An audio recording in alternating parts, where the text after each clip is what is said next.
ఈ రూ. 20 కాగితం బొమ్మ చూపించి దాని మీద గాంధీ గారి బొమ్మ చూపిస్తున్నాడు. అంటే గాంధీ గారితో సమానం ఆయన జగన్మోహన్ రెడ్డి గారిని మాట్లాడుతాం. అసలు ఇదేంటంటే మాకు చూస్తే నవ్వు వచ్చిందండి, నాకు అర్థం కావట్లా. అంటే ఇక రాబోయే రోజులేగా డబ్బుల మీద కూడా జగన్మోహన్ రెడ్డి గారు బొమ్మ పెడతారేమేగా. సార్ నమస్తే అండి. ఏంటి ఈ ఎన్డీఏ కుటుంబం వచ్చిన 19 నెలల కాలంలో 112 మంది రైతులు ఆత్మహత్య చేసుకున్నారని చెప్పి వైసీపీ నాయకులు మాట్లాడుతున్నారు.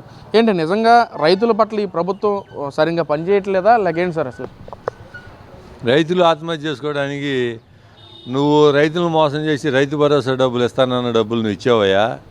రైతులు ఎవరు మోసం చేశారు? బాబు గారు అన్న ప్రకారంగా రైతు భరోసా డబ్బులు కానీ రైతులకు గిట్టుబాటు ధర లేకపోతే కనుక ఏదైనా కానీ మొత్తం ప్రభుత్వ సొమ్ము ఇస్తున్నారుగా. నువ్వు ఒడ్లు కొంటే కనుక ఎన్ని నెలలకు వేసావు డబ్బులు? చంద్రబాబు నాయుడు గారు కొన్న 24 గంటలు అకౌంట్లో డబ్బులు వేస్తున్నారు మార్కెట్ ద్వారా ఏదైనా కనుక్కొని. ఇవన్నీ ఉత్తమ మాటలు కానీ ఇవన్నీ జరిగే విషయాలు కాదు నువ్వు మాట్లాడేవని. అసలు ఈ రైతులు ఆత్మహత్య చేసుకున్నారని రైతుల్ని మోసపుచ్చేది నువ్వు. అసలు రైతులకి రైతు టైటిలింగ్ యాక్ట్ అని పెట్టేసి రైతుల్ని భయభ్రాంతులు గురి చేసింది నువ్వు. అసలు మొట్టమొదటిగా అది కాదండి. ఇప్పుడు తాతల ముత్తాతల కాలం నుంచి భూములు ఆస్తులు అన్నీ ఉంటే ఆయన పాస్బుక్ మీద రైతుల పాస్బుక్ మీద ఆయన బొమ్మ పెట్టుకోవడం ఏంది? ఆయన భూముల మీద హద్దురాల మీద ఆయన ఫోటో పెట్టుకోవటం ఏంది? అడంగుల మీద ఆయన ఫోటో పెట్టుకోవటం ఏంది? ఎస్సీ ఎస్టీ కార్పొరేషన్ సర్టిఫికేట్ల మీద ఆయన ఫోటో పెట్టుకోవటం ఏంది? ఇవన్నీ అసలు ఇది అసలు ఎక్కడ పోతున్నాము? మొన్న ఒక టీవీ ఛానల్లో ఒక ముస్లిం ఆయనండి ఈ రూ. 20 కాగితం బొమ్మ చూపించి దాని మీద గాంధీ గారి బొమ్మ చూపిస్తున్నాడు. అంటే గాంధీ గారితో సమానం ఆయన జగన్మోహన్ రెడ్డి గారిని మాట్లాడుతాం. అసలు ఇదేంటంటే మాకు చూస్తే నవ్వు వచ్చిందండి, నాకు అర్థం కావట్లా. అంటే ఇక రాబోయే రోజులేగా డబ్బుల మీద కూడా జగన్మోహన్ రెడ్డి గారు బొమ్మ పెడతారేమేగా. లేకపోతే నువ్వు ఈ రాష్ట్రంలో ఇక ఎందుకంటే అంత మొంగలి పంచాయతీ బిల్డింగుల మీద కానీ వాటర్ ట్యాంకుల మీద కానీ రంగులు వేశారు, కొన్ని వేల కోట్లు ఎడిదిరి తగలబెట్టారు ప్రజల సొమ్ము. ఇప్పుడు ఈ డబ్బుల మీద కూడా జగన్మోహన్ రెడ్డి గారు బొమ్మ ఉంటేనే చెల్లుబాటు అయితేనే అంటారేమో అని ఈ రకంగా మాకు అసలు అనిపిస్తుంది. ఇటువంటి మాటలు మాట్లాడటం ఏందో మరి. రైతుల్ని అంత ముంగల పారదర్శకంగా అసలు అనేది సర్వే జరగలేదండి చెప్పాలంటే. అంటే ఇంకా మాట్లాడుతున్నారు కదా సార్ వాళ్ళు, ప్రపంచంలో కాదు అసలు దేశ చరిత్రలోనే ఒక ఘట్టంగా మిగిలిపోయే సర్వే మాది వైసీపీ పాలనలో. కానీ చంద్రబాబు అసలు ఏం సర్వే చేసాడు? అసలు ఊరికే పేరుకే సర్వే కానీ అసలు పూర్తి స్థాయిలో నివేదిక ఇవ్వలేదని చెప్పి కూడా మాట్లాడుతున్నారు.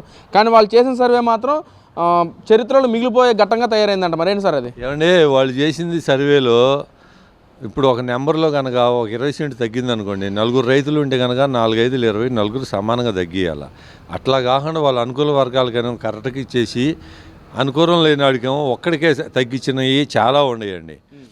ఇటువంటివన్నీ చేయకుండా ఒకవేళ ఇప్పుడు బాబు గారు చేసే సర్వేలు ఎవరికైనా రైతులకు కనుక ఆయనకు అనుకూలంగా లేక రైతులకు కనుక అబ్జెక్షన్ పెట్టుకోవచ్చండి. మళ్ళీ అబ్జెక్షన్ పెట్టుకుంటే రీసర్వేకి అవకాశం వచ్చింది. అదే జగన్మోహన్ రెడ్డి గారి పరిపాలనలో రైతులకి ఇబ్బందికరంగా ఉండి మాకు ఇష్టం లేదు అన్నా కానీ ఇక వాళ్ళకి అట్లాగే చేశారు. ఇప్పుడు అంగీకారం లేకపోతే కనుక మళ్ళీ అబ్జెక్షన్ పెట్టుకొని మళ్ళీ రీసర్వే పెట్టుకోవడానికి కూడా అవకాశం ఉందండి. దానికి దీనికి అసలు సంబంధం లేదు. ఇదివరకు పరిస్థితులు వేరు, ఇప్పుడు పరిస్థితులు వేరు. ఇప్పుడు జరిగేవన్నీ పారదర్శకంగా సర్వే జరుగుతున్నాయి. ఆయనకు మళ్ళీ బాబు గారు బొమ్మలు ఏం పెట్టుకోవట్లేదు, సర్వేరాల మీద బొమ్మలు ఏం పెట్టుకోవట్లేదు, రాజముద్రతోటి పాస్ పుస్తకాలు ఇస్తున్నారు. అంతా న్యాయబద్ధంగా జరుగుతుంది. మాట్లాడుతూ సార్ అసలు వాళ్ళు అసలు జగన్మోహన్ రెడ్డి గారి ఫొటోస్ ఉంటే తప్పేంటి? అంటే జగన్మోహన్ రెడ్డి గారి ఫొటోస్ ఉంటే ఆస్తి జగన్మోహన్ రెడ్డి అవుతుందా అని చెప్పి కూడా పేరు నానే కానీ వైసీపీ నాయకులు అందరూ మాట్లాడుతున్నారు. ఏంటి సార్ మరి అసలు ఏందండి వీళ్ళు పిచ్చాడా లేదు? నాకు అర్థం కావట్లేదు. వీళ్ళు మాట్లాడే మాటలేదండి. ఫోటోలు అసలు ఇప్పుడు నా భూమి మీద ఆయన ఫోటో ఎట్లా పెడతారు? అసలు నాకు అర్థం కావట్లా. తప్పేందని అంటారేంది? మీకు ఇష్టమైతే బాబు మీ ఆస్తుల మీదనో మీ భూముల మీద ఆయన ఫోటోలు పెట్టుకోండి, లేకపోతే ఆయనకు రాసేవ్వండి. మా ఆస్తుల మీద ఆయన ఫోటోలు పెట్టుకోవడం ఎట్లా? ఇప్పుడు గవర్నమెంట్ ప్రారంభంగా మాకు అడంగులు కానీ ఏమైనా కానీ ఒక రాజముద్రతో ఇస్తే అది బాగుంటుంది. ఆయన ఫోటోలు ఉంటే కనుక అది ఎట్లా చెల్లుబాటు అయింది? అది కరెక్ట్ కాదు కదా. ఏదైనా కానీ అంత ముంగలు చేసిన రైతుల మీద అరాచకం, అమరావతి రైతుల మీద అరాచకం చాలా చేశారు బాబా. ఇవన్నీ మేము మర్చిపోలేవులే. కానీ ఇవన్నీ కాకుండా ఇప్పుడు మళ్ళీ ఈ చట్టం తీసుకురావాలని చెప్పి బాబు గారు చాలా ప్రయత్నం చేస్తున్నారండి. ఆ చట్టాన్ని అడ్డుకోవాలని కూడా చూస్తున్నారు వీళ్ళు. ఇప్పుడు మాకు తెలిసిన ఇన్ఫర్మేషన్ ఏంటంటే మళ్ళీ గ్రీన్ ట్రిబ్యునల్లో మళ్ళీ పిటిషన్ వేయాలని చూస్తున్నారు, సుప్రీంకోర్టులో చేయాలని చూస్తున్నారు. ఒకసారి గ్రీన్ ట్రిబ్యునల్లో మాకు అనుకూలంగా అమరావతికి అనుకూలంగా తీర్పు వచ్చింది. సుప్రీంకోర్టులో కూడా, హైకోర్టులో మాకు మ్యాండమస్ తీర్పు వచ్చింది. మీరు ఎన్ని కుట్రలు పడినా కానీ, ఎన్ని చేసినా కానీ అమరావతిని అడ్డుకోలేరు. అమరావతి అనేది ఆంధ్రప్రదేశ్ ప్రజలది రాజధాని. అది అంత అమరావతి అనేది అజిరామం అండి చెప్పాలంటే. ఇది మటుకి శాశ్వతంగా అమరావతి అనేది ఒక బంగారు బాతు లాంటిది. ఈ ఫలాలు మొత్తం మన రాష్ట్ర ప్రజలందరికీ ఉపయోగపడతాయి. దాని గురించి ఆంధ్రప్రదేశ్ ప్రజలు మొత్తం సంతోషంగా ఉంటున్నారండి. అంటే సార్ మరో పక్కన అసలు జగన్మోహన్ రెడ్డి కానీ లేదా వైసీపీ ఎమ్మెల్యేలు కూడా మాట్లాడుతూ ఎప్పుడు ప్రెస్ మీట్ పెట్టినా మాట్లాడుతూ అసలు చంద్రబాబు జగన్ చేసిన మంచి తన క్రెడిట్లు వేసుకుంటున్నాడు. అసలు క్రెడిట్ చోరీ ఎప్పుడు చూసినా చంద్రబాబు చేయకపోగా కూడా చంద్రబాబు జగన్మోహన్ రెడ్డి చేసిందే చెప్పుకుంటూ ఉన్నాడు. ఏదైతే వెలుగొండ ప్రాజెక్టు విషయంలో కానీ లేదా పెట్టుబడుల విషయంలో కానీ జగన్మోహన్ రెడ్డి కానీ లేకపోతే అసలు మన రాష్ట్రం డెవలప్మెంట్ అయ్యేది కాదని చెప్పి వాళ్ళ వాదన. ఏంటి అసలు ఏం చెప్తారు దాని గురించి? ఏం క్రెడిట్ అండి? వెలుగొండ కాదండి, అన్నమయ్య ప్రాజెక్టులు కొట్టుకుపోయి రైతులు ఎంతమంది చనిపోయారండి. పులిచింతల ప్రాజెక్టులో గేటు కొట్టుకుపోతే ఎన్ని సంవత్సరాలు బిగిచ్చారండి. ప్రకాశం బ్యారేజీకి పడవలు ఇరుక్కుపోతే కనుక ఎన్ని నెలలకు తీశారండి. అది క్రెడిటా?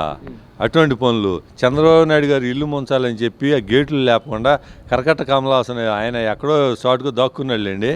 ఇల్లు ముంచాలని చెప్పి ప్రయత్నం చేస్తే ఇంజనీర్లు హెచ్చరించి ప్రకాశం బ్యారేజీకి ముప్పు వస్తుందని చెప్పిన తర్వాత అప్పుడు నీళ్లు వదిలారు. మీరు చేసింది ఏం చేశారు అసలు? రైతులకి ఏమన్నా కనీసంగా పూడికలు తీశారా పంట కాలువలకి? మా అమరావతిలో ఉన్నది కొండవిడి వాగు కానీ పాలవాగు కానీ అమరావతిని ముంచాలని చెప్పి ఎక్కడైనా కానీ ఒక తట్ట మట్టి తీశారా?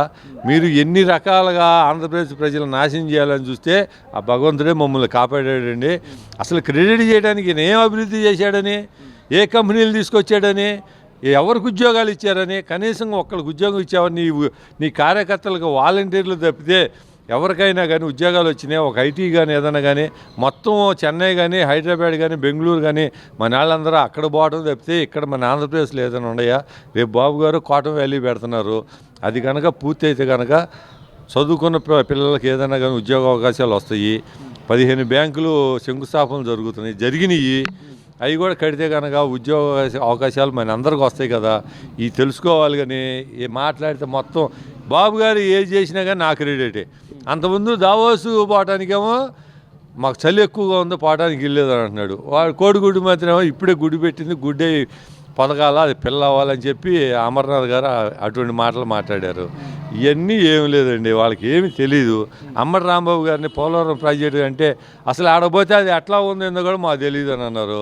అంత మంగళ అనిల్ కుమార్ యాదవ్ ఆయన ఉంటేనో యాస్ ఇదిగో ఈ సెప్టెంబర్ 15 అవుతుంది, డిసెంబర్ 15 అవుతుంది, పోలవరం పూర్తి అవుతుందని ఓరక మాటలు కొట్టాడు, ఓరగా జబ్బలు జరిచాడు ఆయన అసెంబ్లీలో. కనీసం వాళ్ళు 5% కూడా చేయలేకపోయారు. చంద్రబాబు నాయుడు గారు పోలవరం కానీ అమరావతిని కానీ పొరుగులు పెట్టేస్తున్నారు. ఆంధ్రప్రదేశ్ అభివృద్ధి చెందిందని చెప్పి నేను నమ్మటం కాదండి, ఆంధ్రప్రదేశ్ ప్రజలే పూర్తిగా నమ్ముతున్నారండి.